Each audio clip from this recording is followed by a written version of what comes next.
We'll talk about hospital recruitment agreements on page 4. The hospitals want doctors in town filling their beds and their facilities and their PT and everything else you can imagine.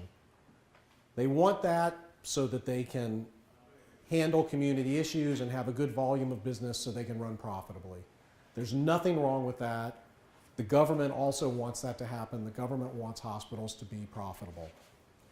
So the hospitals are able to loan money to new doctors and to medical groups who bring in new doctors as long as certain requirements are fulfilled. And the first requirement is that the new doctor is new to the community, has not practiced medicine in the community. Now, it's okay if they were a fellow or a resident, but they didn't have their own patients yet. They didn't have their own practice. So this is only to bring a new doctor into the community. The second qualification, which is really good for you, is the community has to have the need for their specialty. In fact, the hospital will spend thousands of dollars to commission a study provided by sophisticated consultants, which will conclude that you're really needed in the community. The community doesn't have enough doctors. Now, sometimes that backfires and you show up and you realize there's too many doctors in the community and the consultants got it all wrong and you were fooled. When that happens, you need to cry out loud fast. You need to cry out loud fast because you won't be able to make a good living in that community unless you can do a high volume of business usually. Okay, the third requirement is that they will only pay for you to receive a reasonable salary that's commensurate with what reasonable salary is for your specialty, and they will also loan money to the practice for the practice's incremental expenses. So what does that mean? Let's say I'm a 2-doctor practice and I'm in 1,000 square feet and I bring you on to join my practice and I have 5 employees. Now, to bring you on to join my practice, I have to add 200 square feet because I already have 1,000. The 3 of us can work on 1,200 feet. And I have 5 employees. I need to bring on 1 for you for the extra volume, so that's 6 employees. Now, I can't charge the hospital for 400 feet, and I can't charge the hospital for 2 employees. I can only charge the hospital for 200 feet and 1 employee. And what I pay you in salary. So let's say that that turns out to be $15,000 a month. The first month you come to work, we get $1,000 for your efforts. Our expenses are $15,000 that we're allowed to charge the hospital. The hospital loans you or the group $14,000. So now you or the group or you together owe the hospital $14,000. Second month, $5,000 comes in from your work that you did. You cost the group $15,000. The hospital loans $10,000. So now the hospital is owed $24,000. And you have gotten your salary and the expenses have been paid. The third month, let's say you bring in $10,000. You're 5 short, the hospital loans $5,000. So the next month, there's enough money from revenues coming in because you've primed the pump on your accounts receivable. They're coming in. So you owe the hospital, say, at the end of the year, $50,000. The agreement says that you have to stay in the community normally 48 months. You have to stay in the community 48 months. So you finished your first year, the hospital is owed $50,000. There's 36 months left. Now the agreement says that every month that you stay in these first 36, they will reduce the loan by 1/36, and they will not charge you interest. So once you have stayed, and let's say you owe $50,000, you stay 1.5 more years, you owe $25,000, and you say, I hate this place, I'm leaving. You leave, and now the hospital is owed $25,000. Now, who pays the $25,000? If I'm drafting the agreement for the employer, you pay the $25,000. If I'm drafting the agreement for you, the employer pays the $25,000, right? The next part of the law used to be that there could not be a non-compete. So if I'm representing you, I'm loving that law that says that there could not be a non-compete, because then I know you can go right across the street, start your own practice, and pay the 25. And you don't have to pay the 25 back because you're staying the whole 36 months. The new law says that there can be a reasonable non-compete, and none of us know what reasonable means.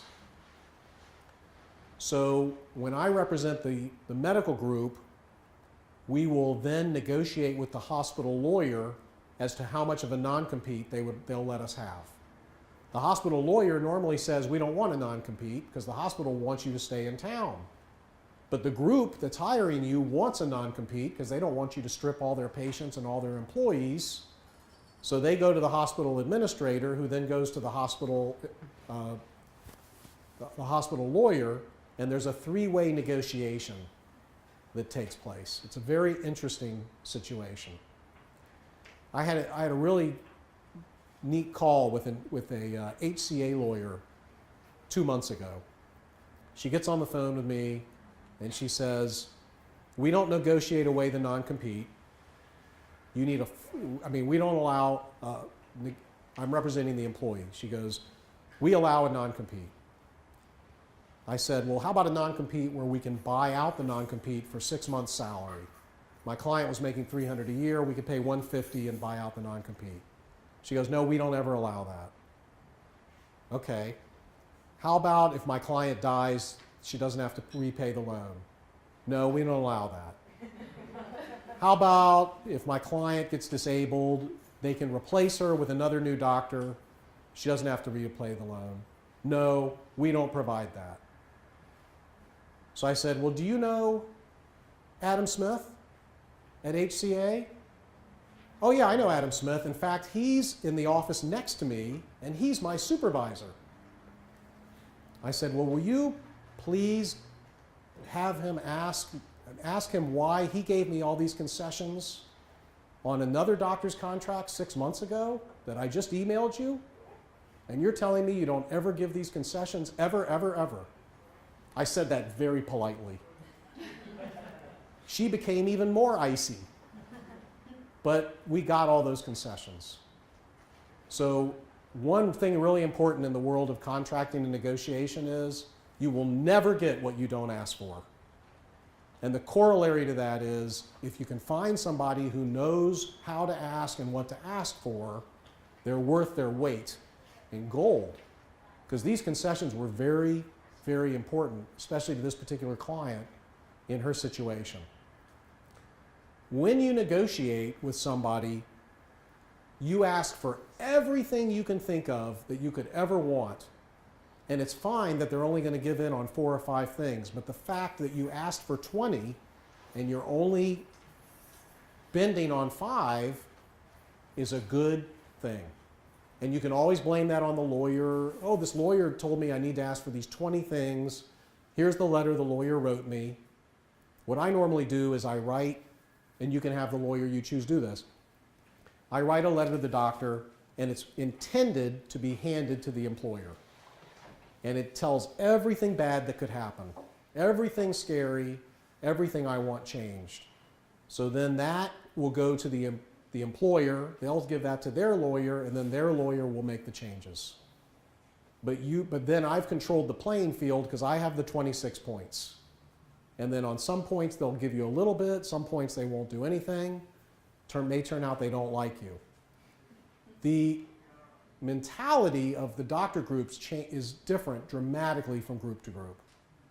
There are many groups in Pinellas County and Hillsborough County and Pasco and Hernando, where I have most of my practice, where really they want to hire somebody because they need to be of a good size, they want coverage, they want to take more weekends off, and it can help profitability to have 3 or 4 doctors versus 1 or 2. And they will typically lose $50,000 to $75,000 the first year you're with them because they have to prime the pump on the accounts receivable. And then if they're lucky, they may make $50,000 to $75,000 the second year you're with them because you bring in $500,000 and they pay you $200 and there's a $300,000 spread. But the question is, what happens the third year? Because some of them are very carnivorous entrepreneurs and they would like you to think you're going to be able to be a partner, but then after that second year they go, well, you know, we were talking to our CPA, he really recommended that you just be an employee the rest of your life. And by the way, if you don't like it, we do have the 20-mile non-compete, and that's what a lot of groups do. Or they say, we want you to buy in, and it's not just going to be 25% of the value of the furniture and equipment, it's going to be an extra $1 million because we're so good, we have so much goodwill. So you want to know up front, before you start, what's my ability to become a partner here, and how does it work? There's nothing wrong with asking that question. They should be so pleased. Hey, I really like what I see here. As a matter of fact, I'd like to spend the rest of my life in your building working with you. What is the long-term arrangement for ownership, and how does it work? They may be startled that you ask, because a lot of new doctors don't know to ask or are afraid to ask. But to me, that's the most important question that you can ask. And what will typically happen is that the agreement will state an intention. Preferably, it would say that no matter what, you can buy in, be an equal partner, it won't cost you more than $50,000, you can finance it over 60 months. Preferably, that's what it is. But to be honest, they don't really know if they're going to like you to be a match for them, and you don't really know if you're going to like them to be a match. They are not so good at hiring. They've been burned a couple times usually, so they're not so sure. So what the agreement will typically say is, it is intended that after 2 years, you'll be able to become a partner owning 15% your first year, then 20%, then 25%. There'll be 4 of us. Here's what it's going to cost you, but it is only intended. However, if we don't let you buy in and we don't offer this to you, then your non-compete goes down from 2 years to 1 year, and it goes down from 20 miles to 5 miles, and you can buy it out for 50 grand. So that's, the type of situation you have. Now, if you can, instead of that, hang your own shingle and work directly with the hospital and share office space with somebody else who has low overhead, or start your own practice and you know you're going to be busy, there's nothing wrong with that. There's nothing wrong with that. Or if you can find another practitioner who does not want to be entrepreneurial and does not want to take the risk, but is willing to share an office with you, show you how to practice, and even share overhead in exchange for rent so that it's a space sharing arrangement, or even an immediate partnership, but they get what they earn and you only get what you earn, that can be much better than joining a big, shiny, prestigious group.